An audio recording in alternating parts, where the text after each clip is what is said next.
వేదికను అలంకరించిన పెద్దలకు నా హృదయపూర్వక నమస్కారాలు. ప్రస్తుతానికి నేను ఇక్కడ ఉన్నానంటే కొంతమందిని తలుచుకోవాలి. ఇదే ఇంతకంటే గొప్ప స్టేజ్ నాకు దొరకదేమో. నాకు 3 అక్కలు, నేను ఒక్కడిని.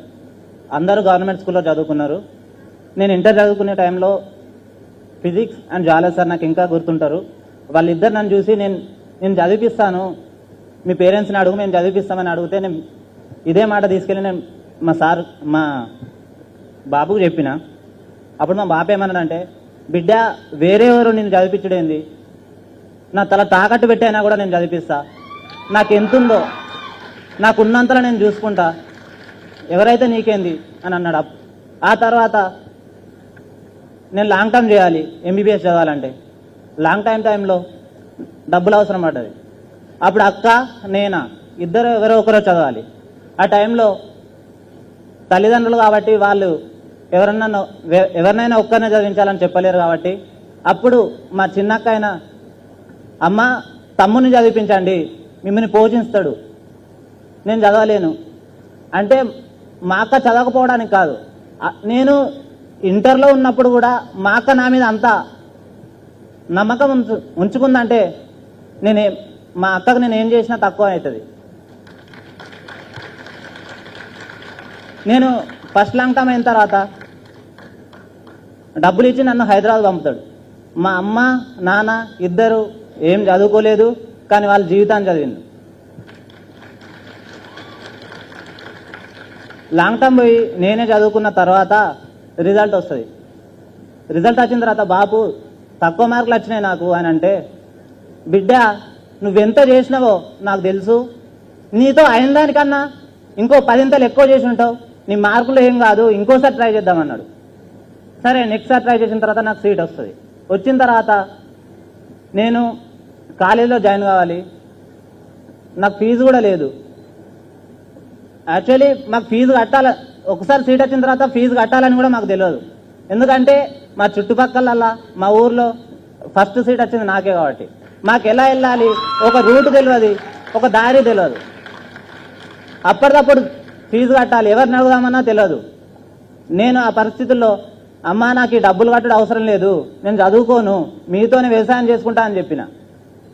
అప్పుడు మా బాబాయ్ మీకేం తెలివి ఉన్నదా, ఈ రోజులలో కోట్లు పెట్టి చదువుతున్నారు, నీకు ఫ్రీ సీట్ వచ్చింది, నువ్వు చదివితే ఏమవుతా అంటే అప్పటిదప్పుడు మా అమ్మ మెడలో ఉన్న గొలుసుని తీసుకొని అమ్మి నన్ను కాలేజీకి పంపింది.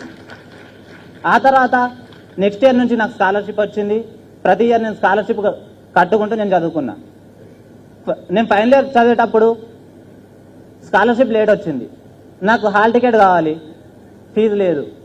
అలాంటి టైంలో నా ఫ్రెండ్స్, ఇప్పుడు సీనియర్స్ లేరు, ఆ సీనియర్స్ ఏం చెప్పారంటే, అరే మా దగ్గర ఇంత మనీ ఉంది, మీ ఫ్రెండ్స్ నాదు అడుక్కో, కొన్ని అడిగితే వాళ్ళు ఇస్తారు, అరేంజ్ చేసుకొని ఫీజు కట్టన్నారు.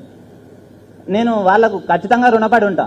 ఇప్పటికి కూడా నేను కొంతమంది పేరు చెప్పాల్సిన అవసరం లేదు, వాళ్ళకు తెలుసు. మా ఫ్రెండ్స్ చాలామంది నాకు హెల్ప్ చేసిండ్రు, ఫైనాన్షియల్గా కానీ అన్ని విషయాలలో. ఇప్పటికి కూడా నేను మొన్న స్కాలర్షిప్ ఇచ్చినప్పుడు కూడా మా ఫ్రెండ్స్కి ఇచ్చిన. నేను ఫైనాన్షియలే కాకుండా మా ఫ్రెండ్స్ మొన్న బ్యాచ్ లంచ్ అయినప్పుడు ఇట్లా మీ క్లోజ్ ఫ్రెండ్స్ ఎవరైనా అడుగుతారు నన్ను, నేను ఒక్కరి పేరు చెప్పలేను, ఒక్కొక్క సందర్భాల్లో నన్ను ఒక్కొక్కరు చూసుకున్నారు. నేను నా సరౌండింగ్స్ ఉన్న ఫ్రెండ్స్ ఏంటంటే నాకు డబ్బులు లేవని వాళ్ళకు తెలుసు, నేను ఏం పెట్టలేనని తెలుసు, కానీ వాళ్ళు ఎగతాళి కాకుండా కూడా అరే ఈరోజు నువ్వు తినిపించాలి, మాకు సాయితే తినిపిస్తాడని మన హోటల్కి వెళ్ళిన తర్వాత అంత తింటాం. తిన్న తర్వాత అప్పుడు కూడా నాది కూడా వాళ్ళే కడతారు. నా ఫ్రెండ్స్కు నేను ఎంత చెప్పుకున్నా తక్కువనే. 2K19 నేను ఎప్పటికీ గుర్తుపెట్టుకుంటా. ఫైనాన్షియల్ నాకు చాలా హెల్ప్ చేసిండ్రు, ఎమోషనల్గా చేసిండ్రు, ప్రతి ఒక్కరు నాకు దగ్గరగా ఉన్నారు. అదంతా ఎందుకు, మా ఫ్రెండ్ వల్ల, ఇది చెప్పాలో లేదో తెలియదు, మా ఫ్రెండ్ వాళ్ళ డాడీ ఎక్స్పైర్డ్ అయిపోతాడు. ఆ 2 monthsలో అరే నాకు ఇట్లా డబ్బులు అవసరం ఉంది, ఫీజు కట్టాలని అంటే మమ్మీ ఆ ఆంటీ ఎంత బాధలో ఉన్నా కూడా నా పేరు చెప్పగానే అరే కట్టు అని 2 minutesలో పంపుతుంది. Thanks aunty. నన్ను ఇంతగా మా అక్కలు మా బావలు అందరు మంచుకున్నారు కాబట్టి నేను ఇక్కడ స్టేజ్లో ఉన్నా. అలాగే ఇక్కడున్న పెద్దలకు, అనిత మేడం, అనిత మేడం అయితే మేడంకు నేను ఏం చెప్పాల్సిన అవసరం లేదు. ఎప్పటికి నేను